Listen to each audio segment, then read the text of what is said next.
We are on day 2 of the NRA convention in Houston, Texas. Our very own Grant Stinchfield is there live for us. You can catch him at 8 o'clock weeknights right here on Newsmax. Grant, we spoke to Chris Salcedo last hour. I asked him about the tone and tenor of this weekend's convention there. How are folks there balancing the continued fight for American Second Amendment rights with the delicacy of this tragedy here in Uvalde this week? Well, there's no doubt about it that everybody in this convention floor here, NRA members across the country, have a heavy heart for what happened. I mean, how can you not? I mean, we're parents, we've got kids, they've got grandkids. We all feel what the rest of the country is feeling. But I can tell you there's almost a matter of a renewed resolve here to stand up to the left as they exploit that tragedy. I mean, literally on the backs of these children, you see those on the left, the Democrat side of the aisle, coming out with all kinds of vitriol against NRA members, against the Second Amendment. They want to destroy just about every right you can think of.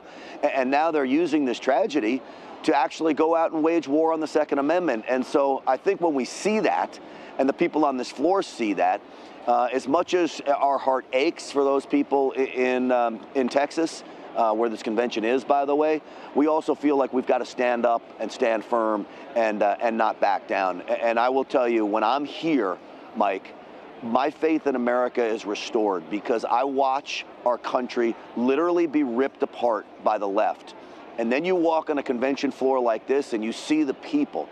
This is what America is all about. The people on this floor are not going to let this country fail. That I promise you.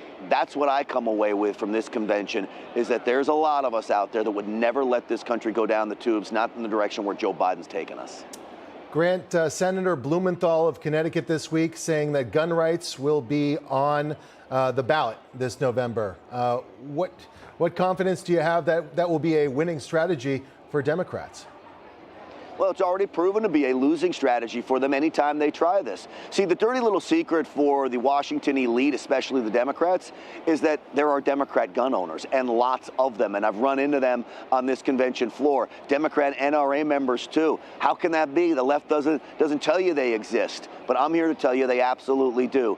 Gun rights is a losing issue for the left if they want to take those away from us, because people at home know, as crime starts to rise due to all these liberal policies, why do we see gun ownership expanding among minority communities that are being affected by this inner city crime?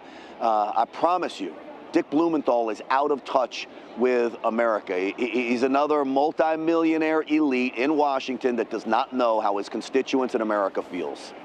Grant, a lot of talk this week about America is the only country where mass shootings like this happen. But when you take out all of the gangland shootings in cities like Chicago and Los Angeles, America is nowhere near the top of that list. Are Democrats disingenuous when they say that America is the only place in the world where tragedies like this happen? You just have to look at south of our border. Mexico, the murder rate from firearms is 5 times what it is in the United States, and Mexico's gun laws are far stricter than ours here in the United States. And you made a great point. When you look at cities like Chicago and Baltimore, those places have the strictest gun laws in the country, and yet they have the worst murder rate ever. Go to a place like Plano, Texas, not far from where I live in Dallas, big city, but we don't have near the crime problems, and gun ownership is at record levels. In fact, per capita basis, I think Plano, Texas has the highest rate of gun ownership in America and some of the lowest crime for the city of its size. So evil will always find ways to conduct evil. Killers will always find ways to kill, whether it's driving a car through parade goers on a Christmas parade, whether it's using machetes in London, whether it's knife attacks in the Netherlands, you name it, they will find ways to kill.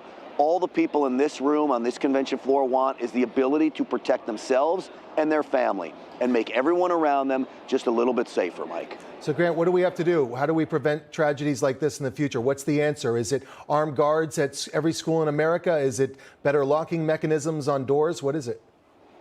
I think it's all of the above. So I've been a large part of the NRA for many, many years now. I help work with them with their School Shield program. And it is a multifaceted approach, just as you say. You need technology. You need policy. You need a fortified school. You need certainly armed guards. And I have been a big proponent now for years about voluntarily arming teachers, putting them through in-depth training, and letting them respond to an active shooter situation in their school. Because I mean this with the bottom of my heart. If a gunman walked into my kid's classroom, I hope and pray that teacher is carrying a firearm, because that's my kid's only chance of survival. No matter what the left will tell you, the only way my son survives if a gunman walks into his classroom is if that teacher is carrying a firearm. I don't care if a cop's 30 seconds down the hallway. Absolute carnage can take place in 30 seconds. That's why I want as many teachers that want to be allowed to carry if they see fit and if they're trained to do so. Grant Stinchfield, thanks so much for joining us today on Saturday Agenda. Catch him at 8 o'clock, Monday through Friday, right here on Newsmax. Grant, thanks.